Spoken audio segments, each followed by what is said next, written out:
Hello everyone, this is Dan Miller for Bluegrass Unlimited magazine, and today's topic is circle of fifths chord progressions.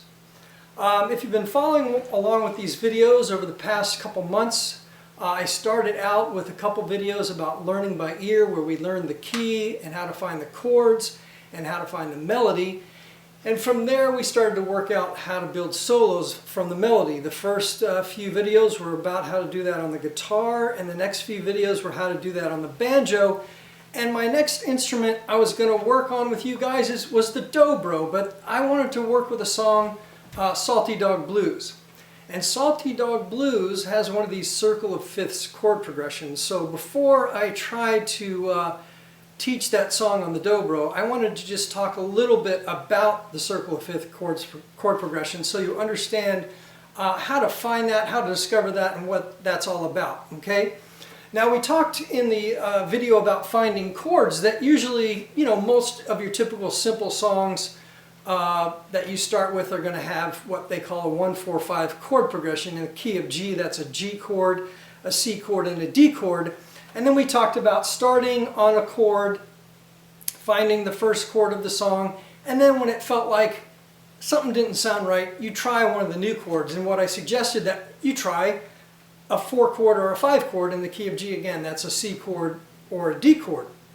Now what do you do if neither one of those sounds good? If you're on a G chord and the G's sounding good and you're strumming along and you hit a place where you know there's a chord change, but the C or the D don't quite work out. In the book, in my book about learning music by ear, I have what's called a chord ladder that gives you suggestions, and the next possible suggestion would be a 6 minor chord. In the key of G, that would be an E minor chord. That's probably the most logical place to go after you try a 4 chord or a 5 chord. Now, if you try that, if you're working with a song like Salty Dog Blues and you're in G and you start on the G and then you hit that place where it sounds like you want to change a chord, the C doesn't sound quite right, the D doesn't sound quite right, I would go with an E minor.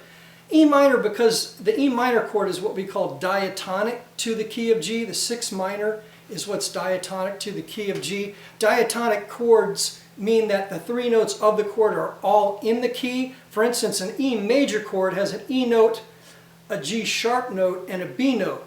Now G sharp's not in the key of G, but if you flat that G sharp and make it a G note, that makes an E minor chord, and those 3 notes are in the key of G.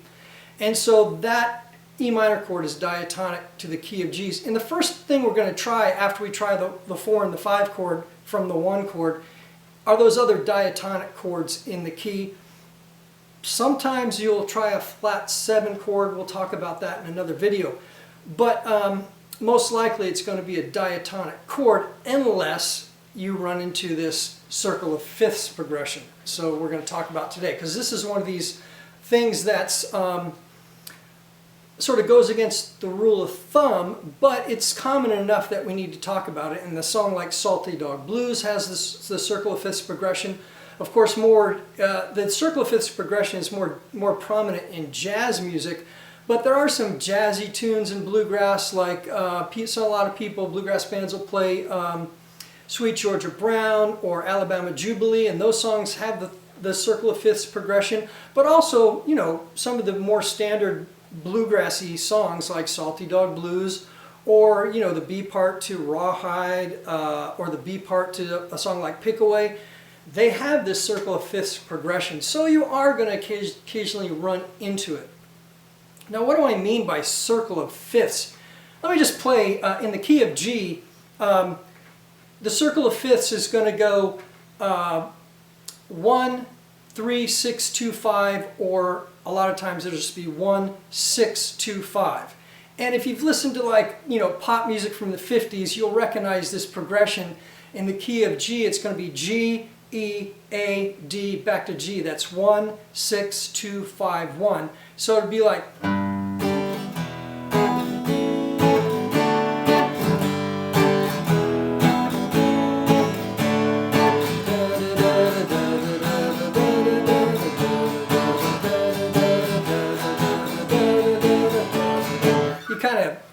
you've heard that in songs before, especially back in the 50s and early 60s. A lot of the sort of pop songs had that kind of progression or turnaround in it. So your ear is familiar with it, but since most bluegrass songs don't do that, it might be a little bit away from your typical bluegrass song. But again, since so many songs do have that in bluegrass, again, not a lot, but some do, so we're going to go over that, okay?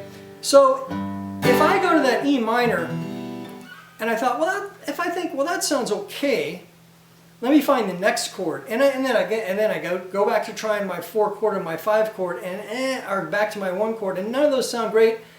I'll go to that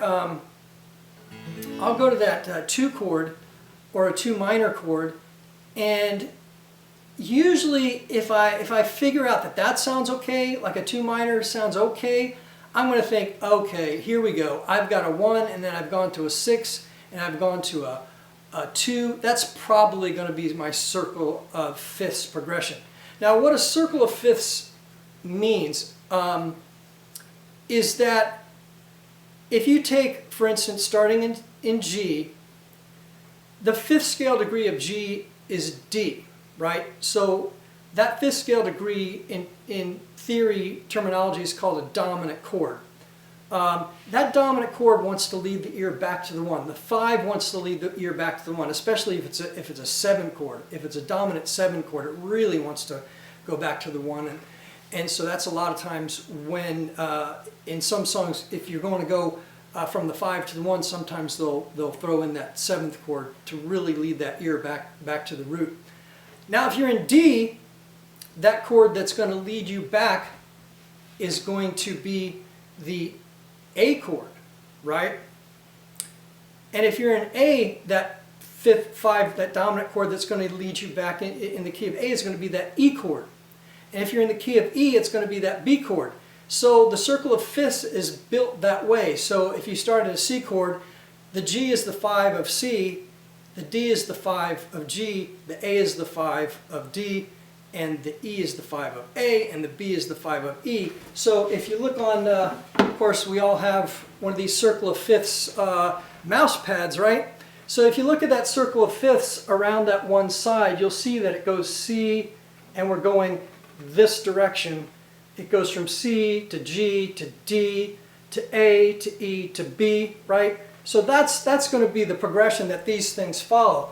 If you're in the key of G and you get to an E chord, it's going to then go to A, and then it's going to go to D, and then it's going to go back to G, all right? If, again, sometimes it's going to go all the way to 3, so then it would go B, E, A, D, G. But in Salty Dog Blues, it starts on the 1,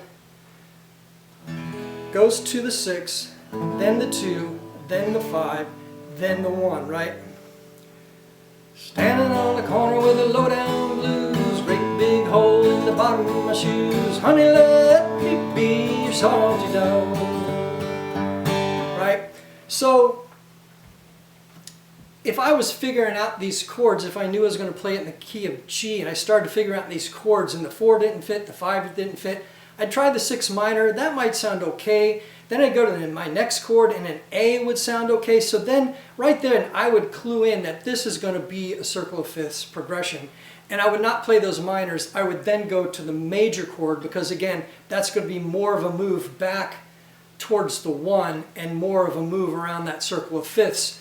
And even like the jazz guys, they wouldn't even play the major. They'd play the 7th chords. You know, if you do a song like Sweet Georgia Brown, it's all 7th chords until you get back to the root in whatever key you're playing it in. So that's a quick and dirty on the circle of fifths progressions. Now, in this song, Salty Dog Blues in particular, it's a little bit of a puzzle because, okay, I'm going to determine that, okay, this is a circle of fifths, and so I found my chords. I found it goes from G to E to A to D and back to G, right? And so I'll say, okay, I got that. And then I start figuring out my melody, and I would say, standing on the corner with the low down blues, on that place where I'd go and change that E chord, my note is a C in the melody. Now, that doesn't make sense according to our rules of thumb either, because our rules of thumb say that when the chord changes, the note is in the chord, but a C note is not in an E major chord. So how does that make any sense? Well, when I find these things that are puzzling or don't really fit the rules of thumb, I talked to my good buddy Tim May about these things. Tim and I spent a lot of time on the road teaching workshops together, and we've done a few instructional videos together. And so Tim's got a lot of background in jazz theory and things like that. So anytime things don't fit our basic rules of thumb, I say, Tim, what about this? What we have here is a circle of fifths progression. When we go to the E chord, at that point we go to the E chord. I'm expecting, right when I change to that E chord, that first beat on that measure where I change to the E, I'm expecting that to be a note that's in the E chord. But here, in this situation, I got a C note. How does that make any sense? Well, if you think about it, you have to think, okay, what is it if I'm holding the A chord and then I play, if I'm holding the E chord and then I play that C note along with that E, what does that give me? What chord does that form with that, the E chord with that extension? What does that make? Well, if you think about it, the C is the sharp 5 relation to the key of E, and so that gives me an augmented chord. All right. What that augmented chord does is act like a dominant 7 chord, and so it does the same. It has the same function to lead the listener's ear to that A chord. So, in terms, in those kind of terms, it makes sense. Now, if we're soloing over a song like Salty Dog Blues, you know, bluegrass doesn't do a lot of augmented and diminished chords and things like that. So if you look at what Earl Scruggs does when he's soloing over this song, he doesn't play that C note, he just rolls over the E chord. And Josh Graves, he does the same thing.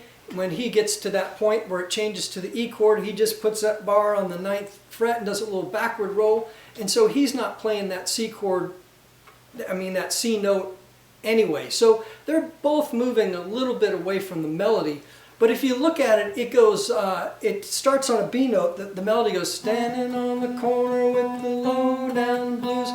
It's just that C note one for one beat, and then it goes back to a B note. So you can get away with not putting that melody note in there. When we start our dobro lesson next week on Salty Dog Blues, I'm going to show how you can put it in there and then how you can leave it out, and you'll see how that goes. But before we start learning how to play Salty Dog Blues on the dobro, I wanted to just address that song, because anytime you get into that circle of fifths chord progression, a lot of your basic rules of thumb are going to sort of be modified or have to be modified, you know. But because it's such a standard progression in jazz and it shows up in other genres like bluegrass, it's good to know what to do.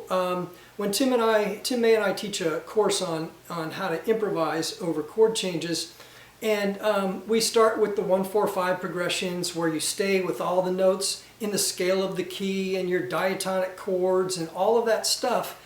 And then the next level, when you're getting a little bit more complicated about what you need to do and what notes you need to play and all that stuff, we introduce the circle of fifths progression. And some of your basic rules of thumb that you're going to use over a diatonic chord progression are going to be altered a little bit. And diatonic chords, if you're not familiar with those, the 1, the 4, and the 5 are major. The 2, the 3, and the 6 are minor. And the 7, the chord that's related to a 7 is a diminished, but you're not going to see that very often in something like bluegrass. We are going to see the 1, 4, 5, which are all major chords, and we are going to occasionally see those other chords. We're going to see a 6 minor, which is the most common.